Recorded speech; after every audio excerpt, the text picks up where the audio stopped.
19 April 2024 کو کراچی شہر میں 5 جاپانی شہریوں پر حملہ کیا گیا، مگر سیکیورٹی گارڈز نے جان کی قربانی دے کر ان کی جانیں بچائیں۔ 22 ستمبر 2024 کو سوات کا دورہ کرنے والے سفارتکاروں کی گاڑی پر حملہ کیا گیا، مگر وہاں بھی ایک پولیس اہلکار نے اپنی جان کی قربانی دے کر سفارتکاروں کو بچا لیا۔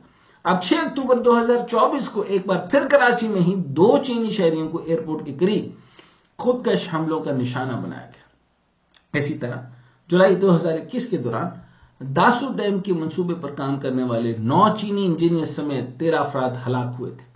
سن 2018 میں چینی قونصل خانے پر حملہ کیا گیا تھا، جس میں 7 پاکستانی شہری ہلاک ہوئے تھے، جبکہ سن 2022 میں کراچی یونیورسٹی کے احاطے میں چینی زبان کے مرکز کے قریب ایک خودکش حملے میں 3 چینی اساتذہ سمیت کم از کم 4 افراد ہلاک اور 4 زخمی ہوئے تھے۔ دستیاب ریکارڈ کے مطابق اس حملے کے علاوہ کم و بیش ہر حملے کی ذمہ داری بلوچ اور KPK میں متحرک کالعدم تنظیم BLA نے قبول کی۔ اب ادھر آپ کی BLAs ہیں، ادھر باقی سارے معاملات ہیں، اور آپ پھینٹی لگا رہے ہیں صرف PTI کی، اور چین آپ سے خفا ہے۔ آپ اس کو خفگی کو دور کریں۔ آپ کا نمبر 1 کا کام ہے یہ۔ اب نمبر 1 کی توجہ پالیٹکس میں، نمبر 1 کو دیکھنا ہوگا کہ چین کے ساتھ تعلقات کیا ہے۔ نمبر 1 کو اپنی انٹیلیجنس کو ادھر معمور کرنا ہوگا۔ نمبر 1 کو ادھر 12 اضلاع سے پھیلانے والے ایک CM کے پیچھے نہیں پڑ جانا چاہیے۔ اب اس کے ساتھ جو کرنا ہے کریں، لیکن چین کا معاملہ سالو کریں۔ لیکن حالات یہ ہیں کہ کسی بھی حملے کو قبل از وقت ناکام بنایا گیا، چنانچہ مضبوط کریں۔ اب حالات یہ ہیں کہ ہونا یہ چاہیے کہ کسی بھی حملے کو قبل از وقت ناکام بنایا جانا چاہیے تھا، نہ کہ حملے کے بعد نہ کہ ایسا ہو کہ جو ہے وہ بعد میں کوئی مرکزی کردار سامنے نہ آئے، نہ کوئی گرفتاریاں ہو پائیں، اور کوئی بھی بس صرف 1-2 تنظیمیں ہوتی ہیں اور وہ اپنا نام بتا دیتی ہیں کہ ہم نے اس کی ذمہ داری قبول کی۔ Will that serve the purpose? Will that satisfy the big question mark on your security? نہیں، یہ نہیں ہوگا۔ اس سے معیشت آپ کی ڈسٹرب ہے، اور معیشت بری طریقے سے ڈسٹرب ہو جائے گی اگر آپ یہ معاملہ کنٹینیو کریں گے۔ آپ نے ایک دہشت گردوں کا عالم ذاکر نائک، آپ نے اس کو بلا رکھا ہے، اور اس سے آپ یہ سارے معاملات کر رہے ہیں۔ ہی از اے اسٹیٹ گیسٹ۔ اب یہ تمام سارے معاملات، یہ تمام حالیہ واقعات اس بات کا ثبوت ہیں کہ ملک میں غیر ملکی بالخصوص چینی شہریوں کی سیکیورٹی کے لیے ٹھوس اقدامات کی ضرورت ہے۔ یہ واقعات انٹیلیجنس اور سیکیورٹی کی ناکامی کا بھی ثبوت ہے۔ بشام واقعے کے بعد چینی انجینئرز کی سیکیورٹی کے لیے انہیں بلٹ پروف گاڑیاں دینے کا کہا گیا تھا۔ بلٹ پروف گاڑیاں، ان کی سیکیورٹی، ان کی ڈیٹنس، ان کا سارا جو وائبلٹی ہے، یہ بات کی بات ہوتی ہے۔ آپ کی انٹیلیجنس کو پتا ہوتا ہے کہ کون کہاں کیا موو کر رہا ہے۔ یہی کام ہوتا ہے آپ کی نمبر 1 ایجنسی کا۔ So must have to think back, یہ کیا کر رہے ہیں سر؟ سو اس کو دیکھنا ہوگا۔ لیکن آنے والے وقتوں میں I am very hopeful, کیونکہ کچھ چینج ہوئی۔ So the right general would come, and definitely the second in command spy master بہت اچھا رول ادا کریں گے۔ مجھے یقین ہے کہ آنے والے دور میں اب حملے کم ہوگا، کیونکہ آپ PTI کو پھینٹا مارنا بند کریں اور وہاں توجہ دیں جہاں کے اوپر آپ کے ڈیمز بن رہے ہیں، آپ کی سڑکیں بن رہی ہیں، اور جہاں دشمن تاک لگائے ہوئے وہاں پہ ان کو سیکیور کرنا ہمارا کام ہے، نہ کہ ان کی انٹیلیجنس کرنا۔ اچھا، اب آپ سارا وقت سوشل میڈیا کی انٹیلیجنس کے اوپر کام کریں گے، سو آپ کام کب کریں گے؟ چنانچہ یہ سارے معاملات آپ کے سامنے ہیں۔ اب خالی بلٹ پروف گاڑیوں کا یہ سارا معاملہ کر کے آپ انٹیلیجنس کی عدم دستیابی کا جو آپ شکار ہیں، اس کو آپ سالو نہیں کر سکتے۔ آپ کو ماننا ہوگا کہ انٹیلیجنس کی عدم دستیابی، آپ کی انٹیلیجنس جو ہے وہ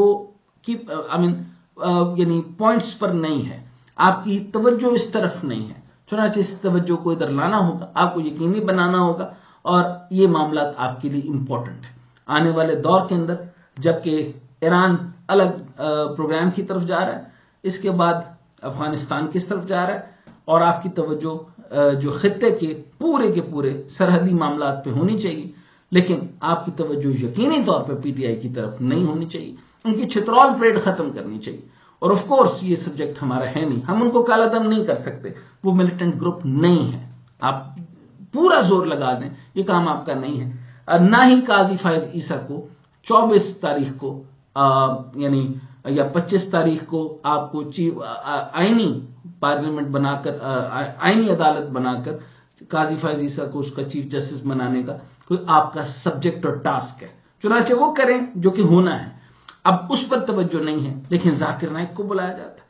آپ کی ترجیحات ہی ڈیفرنٹ ہے. چنانچہ جب ترجیحات ڈیفرنٹ ہوں گی تو ہمارے چینی باشندے جو ہیں وہ کنسرنز اٹھیں گے، اور اگر ادھر سے کنسرنز اٹھیں گے بوٹ آن سوئل تو کیا گوادر آپ انہی کی تحویل میں، کیونکہ ان کو تو آپ کی سیکیورٹی آپ کے حوالے انہوں نے کی تھی. اس کے اوپر پاکستان کی نیشنل سیکیورٹی پالیسی کا ایک اجلاس ہونا ضروری ہے، اور خالی اجلاس نہیں، ان کے سبجیکٹ بتائے جائیں، پوائنٹس بتائے جائیں، سیکیورٹی کا پورا جائزہ آپ کو دینا ہوگا. اب ملک کی سیکیورٹی صورتحال تو آپ جان چکے ہیں. اب آپ کو ملک کی کچھ معاشی صورتحال بھی بتاتے ہیں. ملک کی معاشی صورتحال یہ ہے کہ اس وقت ملک تاریخ کے بلند ترین قرضوں کے بوجھ تلے دب چکا ہے. اس حکومت نے اپنے قیام کے چند ماہ میں ہی قرض حاصل کرنے کے تمام ریکارڈ توڑ دیے. ٹیرم نے بھی اٹھائے تھے، وہ بھی بہت بڑے ریکارڈ تھے، لیکن انہوں نے کمرشل مارکیٹ سے اٹھایا، بہت پیسہ اٹھایا.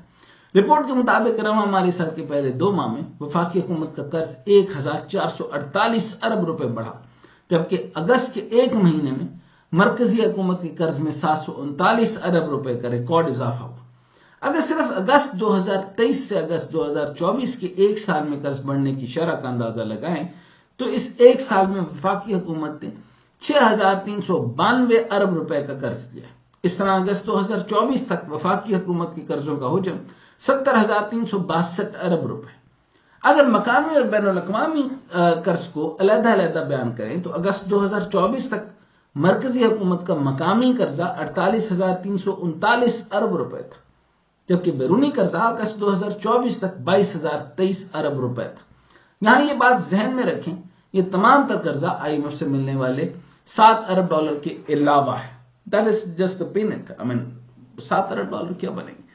پاکستان کے عوام کے لیے اس سے بری خبر یہ ہے کہ چند ماہ پہلے تک ہر پاکستانی 2,84,000 کا مقروض تھا. وہ اب قرض بڑھنے سے 3 لاکھ کا مقروض ہو چکا ہے. یعنی ہر پیدا ہونے والا بچہ بھی 3 لاکھ کا مقروض پیدا ہوگا. اب یہاں سوال یہ کہ آخر یہ قرض خرچ کہاں ہو رہا ہے؟ یہ بات سمجھانے کے لیے 2 خبریں آپ کو بتا دیتا ہوں. پہلی خبر یہ کہ اس وقت جب IMF نے قرض کی بھیک مانگ رہے ہیں، اور جب مانگ رہے تھے تو اس سے ایک دن قبل وفاقی حکومت نے کابینہ میں موجود اراکین کے لیے 24 کروڑ روپے کی 25 نئی ہونڈا سٹی گاڑیاں خریدی، صرف وزراء کو خوش کرنے کی. حالانکہ ان اراکین کے پاس پہلے ہی سے ایسی گاڑیاں موجود تھیں جو 1 سال پہلے خریدی گئی تھیں. یعنی نئی گاڑیوں کے باوجود مزید نئی گاڑیاں خریدی گئیں. چچا نے وفاق میں اپنے بندوں کے لیے نئی گاڑیاں خریدی تو بھلا بھتیجی چچا سے پیچھے کیسے رہ سکتی؟ بھتیجی یعنی مریم نواز صاحبہ نے بھی اس قرض کا اپنا حصہ وصول کیا اور مسلم لیگ نون کے نامزد کیے گئے پارلیمانی سیکرٹریز اور افسران کے لیے 61 کروڑ 24 لاکھ 75 ہزار روپے کی لاگت سے 76 لگژری گاڑیاں خریدنے کا منصوبہ منظوری کے لیے بھجوا دیا. یہ ہے آپ کا IMF، یہ پوری دنیا سے جو بڑے انٹرسٹ ریٹ پہ قرض اٹھا رہے، یہ ان کی لاگت ہے. یہ عوام پر خرچ ہو رہا ہے. یہ ہے عوام، یہ ہے پاکستان. آپ کریں گے پاکستان، آپ بنائیں گے پاکستان. اب گاڑیوں کے علاوہ اس حکومت کی اپنوں کو نوازنے کی مثالیں ہمیں حال ہی میں سیاستدانوں سے تعلق رکھنے والے IPPs کو 20 ارب روپے کی کیپیسٹی پیمنٹ کی صورت میں ملتی. اب یہ تمام ادائیگیاں ایندھن کی لاگت کے نام پر کی گئی، جبکہ ایندھن کی قیمت درآمدی کوئلے کی بنیاد پر طے کی گئی. یہاں پر یہ بتا دوں کہ اسی درمیان میں زرداری صاحب ایک اور نئی گیم کھیل رہے ہیں جس کے اندر نقصان ہے، کوئی فائدہ نہیں ہے، کیونکہ وہ دھندے کی بات کرتا ہے، اور دھندا پاکستان کے حق میں نہیں ہے، صرف گوہر اجاز کے حق میں، صرف اس کے مانڈلی والا کے سلیم مانڈلی والا کے حق میں، صرف وہ جو کراچی اب یہ سم کارڈ کھیلے گا اور اس کی سٹاک مارکیٹ آپ کو میں اب سے بتا رہا ہوں بہت اوپر آ کرے گی، اور سارے کے سارے نجکاری جو ہے وہ تباہ و برباد کر کے کیسے کوڑیوں کے بھاؤ زرداری بیچے گا، یو ول سی. اب اس میں اکثر IPPs ایسے تھے جو کہ بگاس یعنی گنے کی پھوک پر چل رہے تھے. سادہ الفاظ میں اس کارروائی کو اس طرح بیان کیا جا سکتا ہے کہ ان IPPs نے بجلی مقامی گنے کی پھوک سے تیار کی، لیکن شہباز حکومت نے ان کو ادائیگی امپورٹڈ کوئلے کی قیمت کے حساب سے کی. یعنی کتنا بڑا کام ہے. اس کو ایتھنال بھی کہتے ہیں. گنے کی پھوک کو بھی دیکھ لیں, گنے کا چھلکا اترتا ہے اور اس کے ساتھ جو ہے وہ بجلی بنائی جاتی ہے. یعنی کہا گیا کہ ہم نے امپورٹڈ کوئلہ خریدا, یعنی ہونا یہ چاہیے کہ اگر ملک کا پاکستان کا درد ہوتا تو پھوک سے تیار کر کے, یعنی ایتھنال سے تیار کر کے, گنے کے چھلکے سے جو ہے بجلی جو تیار ہوئی ہے الٹرنیٹ سورس ہے اس کو ڈکلیئر کرتے. ایک تو ہم گرین میں اوپر جاتے, دوسرا ہم سستی بجلی پیدا کر رہے ہیں. یہ کیپیبلٹی ہمارے پاس. ہم بے ایمان ہیں, بدنیت ہیں, یہ لوگ بدنیت ہیں, چنانچہ یہ مہنگی بجلی بیچ رہے ہیں اور یہ کام آپ وہ سند میں ڈالنے لگے. اور آپ اس کو دیکھیے گا کہ گنے کی فصل کیسے بڑھتی ہے. گنے کی فصل سے یاد رکھیے گا دو چیزیں بڑھتی ہیں, ایک تو شراب کی فیکٹریاں لگتی ہیں اور اس کے ساتھ جو ہے اس کی ایتھنال سے بجلی بنتی ہے. چنانچہ اس کے کاٹن یارن کی فصل بھی جو ہے وہ کم کریں گے. اچھا خیر, یہ تو میں نے آپ کو ساتھ میں بتا دیا.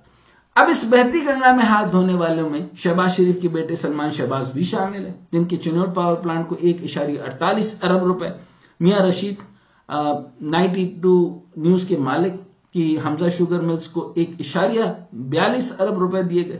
استحکام پاکستان پارٹی کے بانی جہانگیر ترین کے JDW کو بھی 4.1 ارب روپے سے نوازا گیا. چنار انرجی کے مالک جاوید کیانی کو 840.3 ملین, مخدوم عمر شہریار کے رحیم خان کی شوگر مل کو 399.3 ملین روپے ادا کیے گئے. یہ ہے پاکستان کے حالات, یہ ہے پاکستان کی معیشت.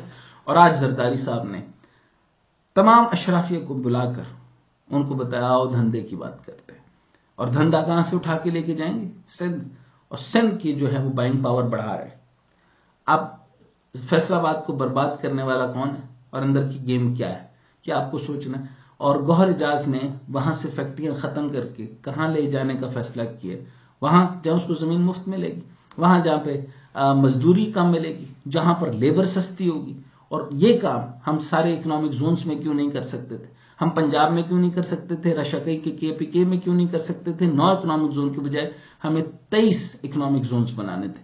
چائنا پوچھتا ہے جواب کیوں نہیں دیتے, اکنامک زون کیوں نہیں بنے, گوادر اب تک آپریشنل کیوں نہیں ہو رہا؟ آپ کو جواب دینا ہے یا وہ کریں.